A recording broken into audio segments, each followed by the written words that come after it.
মেসেঞ্জারে মেসেজ দিয়েছে, হুজুর তবে মরে যাব তার তো হিসাব নাই, বাপ তো আমাকে বিয়ে টিয়ে দিচ্ছে না, আমি তো মনে হয় সিঙ্গেলই মরে যাবো দুনিয়ার থেকে। তো লিখেছে বগুড়া গাবতলী, আপনি আগামীকাল আসবেন, একটু বলে দিয়ে। আমিও আজকে আমার তাফসীরের মাঝে একটা পয়েন্ট উল্লেখ করে দিয়ে যাই। আব্বা জান, কিয়ামতের দিন আপনার সবচাইতে বড় আফসোস হবে, আপনার ছেলের বিয়ের বয়স হওয়ার পরেও আপনি কেন বিয়ে দিলেন না, এই নিয়ে আপনার সবচেয়ে বড় আফসোস হবে। আসুন আমরা আয়াত ভিত্তিক তাফসীরে ঢুকে যাই। যুবক ভাইয়েরা, আমার কথা কি বোঝা যায় নাকি যায় না বলো? إذا السماء فطرت। না আর হাসি না, হাসির জায়গায় হাসি, সিরিয়াস মোডে। You must be serious, serious হয়ে কথা শুনতে হবে। When the sky splits open, আল্লাহ তাআলা বলছেন যখন আসমানটা বিদীর্ণ হয়ে যাবে, وَإِذَا الْكَوَاكِبُ انتَثَرَتْ, যখন, আচ্ছা ভাইজান এভাবে কথা বললে আমি তাফসীর করতে পারবো না, হয় আপনার কথা বলেন অথবা আমাকে কথা বলার সুযোগ দেন, যে কোনো একটা হতে হবে। আমি মাপ চাচ্ছি, আমি আপনাদেরকে ভালোবেসে বলছি, চুপ থাকলে ভালো হয়।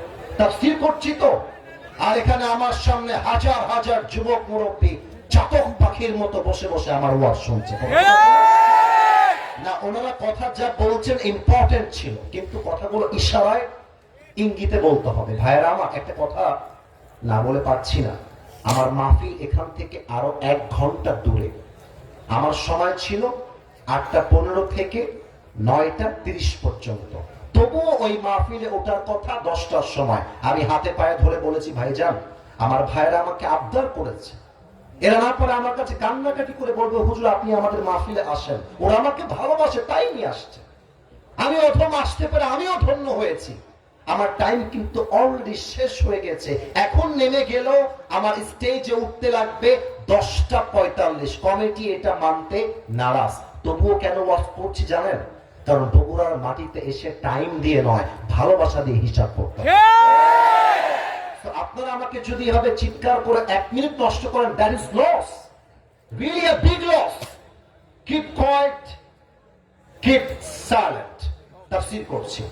وَإِذَا الْكَوَاكِبُ انتَثَرَتْ, when the stars fall away, তারকাগুলো নিক্ষিপ্ত হয়ে পৃথিবীর দিকে দিকে ছিটকে ছিটকে পড়বে।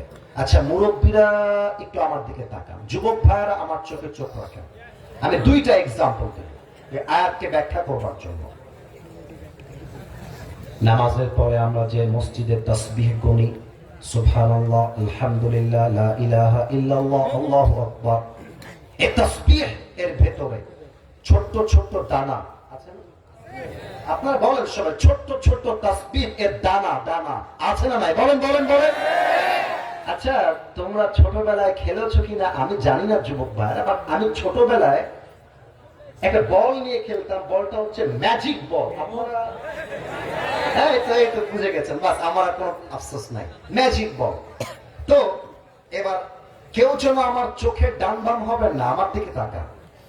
Can you see this paper? এই কাগজটা কি দেখা যায় নাকি যায় না? যায়। তোমরা যদি তাফসীর শুনতে চাও, আনসার মি লাউডলি, আমাকে উত্তর দাও। আরে বগুড়া স্বল্প কথা বলবে, মাটি থরথর করে কাঁপতে থাকবে। এই কাগজ কি দেখা যায় নাকি যায় না? যায় যায়। আমি একটু এই মাইক্রোফোনটা ফর আ সেকেন্ডস একটু সময়ের জন্য হটাচ্ছি। মনে করেন এই কাগজের উপরে এটা একটা চাদর, আমি জানি এটা কাগজ, বাট এক্সাম্পল এটা একটা আমার বিছানার চাদর। এই চাদরের উপরে আমি রেখেছি তসবিহ এর দানা, এর উপরে আমি রেখেছি ম্যাজিক বলের ছোট্ট ছোট্ট দানা। এখন রাত বাজে 1টা, আমি বাহির থেকে আসছি, রুমটা অন্ধকার, লাইট নাই। আমি ভেবেছি বিছানাটা ক্লিয়ার আছে, ঝাড়ু মারবো, এই জন্য বিছানাটা এখান থেকে ধরে একটা ঝাঁকি মেরেছি। এই একটা যখন আপনি ঝাঁকুনি মারবেন, দেখবেন ম্যাজিক বলগুলো ছিটকে ছিটকে ঘরের চতুর্পাশে ছিটিয়ে পড়বে। আল্লাহ তাআলা এটাই বলছেন, ওয়াইদাল কাওয়াকিবু তাফারাত, কিয়ামত কিয়ামতের দিন আকাশের তারাগুলো পৃথিবীর দিকে ছিটকে ছিটকে পড়বে। ওয়াইদাল বিহারু ফুজ্জিরাত, সমুদ্রের পানির মধ্যে সুনামি ঝড় শুরু হয়ে যাবে। ওয়াইদাল কুবুরু বু'থিরাত, when the graves is split open, কবরগুলোকে উন্মোচিত করা হবে। No no no no, look at myself, আমাকে দেখেন। ওরা চিৎকার করেছে আবার চুপ হয়ে যাবে, নট আ বিগ ডিল, তাফসীর মিস করা যাবে না। আপনাদের এলাকায় কবর এখান থেকে কয় মিনিট দূর হবে? কবরস্থান কবরস্থান কয় মিনিট দূর এখান থেকে? 5 মিনিট 5 মিনিট 10 মিনিট 10 মিনিট। আচ্ছা, এখানে যদি স্কুলে কোনো ছাত্র থেকে থাকো, স্কুলে পড়ো, একটু হাত তুলবা। স্কুলে পড়ো কেউ আছো? অনেকে আছে। হাত নামাও, হাত নামাও, হাত নামাও। না না, আমি হাত নামাইতে বলছি, বাস এনাফ। আমরা স্কুলে যাওয়ার সময় ঘাড়ে একটা ব্যাগ নেই না? কথা না বললে কাকে ওয়াজ করবো? ব্যাগ নেই না, ব্যাগ নেই না। আমিও তো স্কুলে পড়ছি রে ভাই, আমরা তো স্কুলের অনেকে ছাত্র সবাই। আচ্ছা, ব্যাগে দেখবেন আমরা পেন্সিল নেই, রবার নেই, আমরা জ্যামিতি বক্স নেই, খাতা নেই, কলম নেই, বই নেই। এখন আমি আসিফ হুজুর ক্লাস 3-তে পড়ি, কথার কথা। আমার স্কুল ব্যাগে সব রেখেছি, আবার ওই ব্যাগের ভেতরে আমি আমার সাইকেলের চাবিটাও রেখেছি। কথা কি বোঝা যায় নাকি যায় না? এখন 12টার সময় ঘন্টা বেজে গেছে, টিফিনের ঘন্টা কিংবা ছুটির ঘন্টা। বাড়ি যাওয়া লাগবে, বাড়ি যাওয়া লাগবে, দৌড়। স্কুলের গেট থেকে বের হয়ে গেছি, সাইকেল নিয়ে বাড়ি যাব। এখন চাবি কই, চাবি কই, কিরে কিরে কিরে, চাবি তো আর পাইতেছি না। চাবি তো রাখছি ব্যাগে। এখন ব্যাগটাতে যে চাবি রেখেছি আমি কি করব? চাবি যদি না পাই, আমি কলম, খাতা, বই সবগুলোকে তন্ন তন্ন করে উল্টায় ফেলবো, জাস্ট চাবিটা পাওয়ার জন্য। এই যে তন্ন তন্ন করে খোঁজা, আল্লাহ তাআলা বলছেন ওয়াইদাল কুবুরু বু'থিরাত, যেখানে যাকে যেমন ভাবে দাফন করা হয়েছে তাকে সেখান থেকে তেমন করে তন্ন তন্ন করে খুঁজে কিয়ামতের দিন আল্লাহর সামনে দাঁড় করিয়ে দেওয়া হবে। আল্লাহু আকবার, আল্লাহু আকবার। কিয়ামত বেসিক্যালি স্টার্ট হবে 3টা ফুয়ের মাধ্যমে। আমি একদম হাদিসটাকে প্র্যাকটিক্যালি বোঝাই। Give me a few moments, একটু সময় দেন। এটা কিন্তু আবার বিড়ি না, এটা বিড়ি না, এটা হচ্ছে একটা বাঁশি। আপনারা একটু জোরে বলবেন, এটার নাম কি? বাঁশি, সিঙ্গা, বাঁশি। এই যে আমরা এখন ওয়াজ করছি, রাত বাজে 9:32। এই মুহূর্তে ইসরাফিল আলাইহিস সালাম সিঙ্গাটা নিয়ে exactly, look at my face, আমাকে দেখেন, এক্স্যাক্টলি সিঙ্গাটা নিয়ে এমন ভাবে দাঁড়িয়ে আছে, just waiting for the green signal, অপেক্ষায় আছে। আল্লাহ বলবে ফু মার, একটা ফু দিবে, বাস কিয়ামতের লীলা খেলা শুরু হয়েছে। প্রথম ফু দেওয়ার সাথে সাথে পাহাড়গুলো ধ্বনিত তুলার মতো উঠতে থাকবে, মানুষগুলো বিক্ষিপ্ত পতঙ্গের মতো নিক্ষিপ্ত হবে। আল্লাহ বলবে ইয়া ইসরাফিল, আর একটা ফু মার, আর একটা ফু দিবে। দ্বিতীয় ফু দেওয়ার সাথে সাথে মানুষ, জিন, ফেরেশতা সব শেষ, কেউ বাকি থাকবে। আল্লাহ ডাক দিয়ে বলবে মালাকুল মউত, ইয়া মালাকুল মউত আখবিরনি মান ইয়াবকা, বল তো পৃথিবীতে কে বাকি আছে? মালাকুল মউত বলবে আল্লাহ কেউ বাকি নাই, আমি আছি, জিবরাইল আছে, মিকাইল আছে, ইসরাফিল আছে, and you, and nobody left in this world. আর পৃথিবীতে কেউ বাকি নেই, একমাত্র আমরা 4 জন আর আপনি। আল্লাহ বলবে মালাকুল মউত বের হ। জিবরাইল, মিকাইল, ইসরাফিল সবার রূহ কবজ করে আমার কাছে আও, সবার রূহ কবজ হয়ে যাবে। আল্লাহ, তোমার ফেরেশতা তোমার সামনে হাজির হয়ে গেছে, আল্লাহ কি হুকুম তাই বলো। আল্লাহ বলবে ইয়া মালাকুল মউত আখবিরনি মান ইয়াবকা, কে বাকি বল। এবার মালাকুল মউত থরথর করে কাঁপতে থাকবে আর বলবে, আল্লাহ এবার তো পৃথিবীতে তুমি আর আমি ছাড়া কেউ বাকি নাই, তুমি আছো আর আমি আছি। আল্লাহ বলবে, মালাকুল মউত মুত, এবার তুই মরে যা, তুই মর। মালাকুল মউত শুনে বলবে, আল্লাহ আমি কেন মরবো, আমি না সবাইরে মারলাম, আমি কেন মরবো। আল্লাহ বলবে, মুত, فإنك خلق من خلق الله تعالى عز وجل, মরে যা, তুইও আমার সৃষ্টির মাঝে একটা সৃষ্টি। কুল্লু নাফসিন যায়িকাতুল মাউত, everybody has to take the test of death, প্রতিটা নফসকে, প্রতিটা প্রাণীকে মৃত্যুর স্বাদ গ্রহণ করতেই হবে, তুইও মরে যা। বাস, মালাকুল মউত মরে যাবে, কেউ নয়।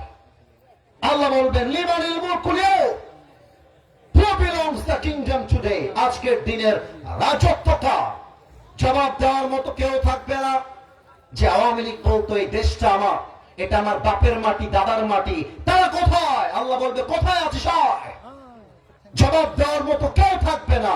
আল্লাহ নিজেই বলবেন, লিল্লাহিল ওয়াহিদিল কাহ্হার, আজকের দিনের রাজত্ব মহারাগে রাগান্বিত এক রবের জন্য। আওয়াজ দিয়ে বলেন সবাই, সেই রবকে। আল্লাহ আমার রব। এরা অনেক ভালো, ওরা আমার সাথে গেয়েছে। আর একবার, আল্লাহ আমার রব, রবি আমার সব, দমে দমে তনু মনে তারি অনুভব। তোমার দুনিয়াতে আমি যেদিকে তাকাই, অথইলে আমাতে ডুবে আছি সবাই। পাখ পাখালির কণ্ঠে শুনি তাসবিহ কল রব, তাসবিহ কল রব। আল্লাহ আমার রব, এই রবই আমার সব। বলেন সবাই, রবকে। এবার যখন সবাই শেষ, আল্লাহ বলবে, ইসরাফিল এবার তুই আবার জীবিত হয়ে যা। ইসরাফিল জীবিত হয়ে দাঁড়িয়ে যাবে। আল্লাহ বলবে, ইসরাফিল এবার তোর শেষ ফু তথা 3 নম্বর ফু দিয়ে দে। ইসরাফিল সিংহাটা ধরে আবার 3 নম্বর ফুটা যখন দিবে, যেখানে যে যেমন ভাবে দাফন হয়েছে, আজকের ওসমান হাদিকে যখন আগামীকাল বাংলাদেশের ঢাকার মাটিতে দাফন করা হবে, কিয়ামতের কঠিন দিনে আল্লাহ যখন ইসরাফিলকে বলবে 3 নম্বর ফু দে, ওসমান হাদির কবর যেখানে, শহীদ আবু সাইদের কবর যেখানে, শহীদ মুগ্ধের কবর যেখানে, ফু দেওয়ার সাথে সাথে যার যার কবর থেকে সবাই উঠে আল্লাহর সামনে দাঁড়িয়ে বলবে, লাব্বাইক লাব্বাইক, আল্লাহ তোমার বান্দা তোমার সামনে হাজির হয়ে গেছে। তাও তো সুবহানাল্লাহ পড়তে পারলেন না, পাশে বল সুবহানাল্লাহ। এবার আসেন সর্বশেষ আয়াতের তরজমা এবং ব্যাখ্যায় চলে যাই। আমার কাছে সময় আছে আর মাত্র 5 মিনিট। ওরা যাচ্ছে তো, ওদেরকে ধমক দিয়ে না, ওরা মাহফিল কমিটির পক্ষ থেকেই গেছে। এত বড় একটা মাহফিল ভাই, এটা চারটিখানি কথা নয়। কি যে কষ্ট কমিটির উপর থেকে গেছে, এটা বোঝাবার ভাষা আপনার নাই, আমার কাছেও নাই।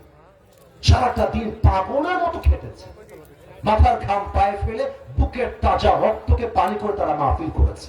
আপনারা অনেকে জানেন যে বগুড়া কোনো একটা মাহফিলে আমাকে একজন ভাই বাধা দিয়েছিলেন, এটা আপনারা হয়তো বা হ্যাঁ ফেসবুকে আপনারা দেখেছেন। একটা বিষয়কে আমি ক্লিয়ার করতে চাই। বিষয়টা হচ্ছে এই রকম যে ছোট্ট একটা কথা আমি না বলে পারছি না, যেটা এখানে আমার বিএনপির ভাইরা বসে আছেন। বিএনপির ভাইরা আজকে অনেক টাকাও দিয়েছেন। দেখেন, বাংলাদেশে এখন সবচেয়ে বড় দল হচ্ছে 2টা। আমি রাজনৈতিক আলাপ করছি না, আমি যা বলছি নিরপেক্ষ কথা। এক হচ্ছে বিএনপি বড় দল, এক হচ্ছে জামাত ইসলাম, এটাও বড় দল। তো বিএনপি কে খালি আপনারা বলবেন এরা ইসলামকে ভালোবাসে না, কোরআনকে ভালোবাসে না, এরা খারাপ, এই সেই সেই। আমি আসিফ হুজুর ক্যামেরার সামনে স্পষ্ট ভাষায় বলছি, আমার পুরো বাংলাদেশে যদি এই পর্যন্ত 200 মাহফিল হয়ে থাকে, তার 100 মাহফিলেরও বেশি মাহফিল করেছে আমার বিএনপির ভাইরা, আমার মাহফিল। ইভেন আমি যত মাহফিলে গেছি, বেশিরভাগ মাহফিলে মাদ্রাসা চালায় আমার বিএনপির ভাই, আমি নিজে সাক্ষী। না, আমি কোন দলের দালালি করবার জন্য বলছি না, আমার কথাটা বোঝার ট্রাই করবেন। এটা স্পষ্ট প্রমাণ যে বিএনপিরাও মুসলমান, জামাত ইসলামও মুসলমান, আমরাও মুসলমান। অতএব হাতে হাত রাখেন, বুকে বুক মিলান। যদি আমরা ঐক্যবদ্ধ থাকি, আওয়ামী লীগ তো দূরের কথা, আগামীর বাংলাদেশে নব্য কোনো ফেসিবাদ তৈরি হতে পারবে না ইনশাআল্লাহ। আলিমাত নাফসুম মা কদ্দামাত ওয়া আখারাত। This is the last verse, শেষ আয়াত।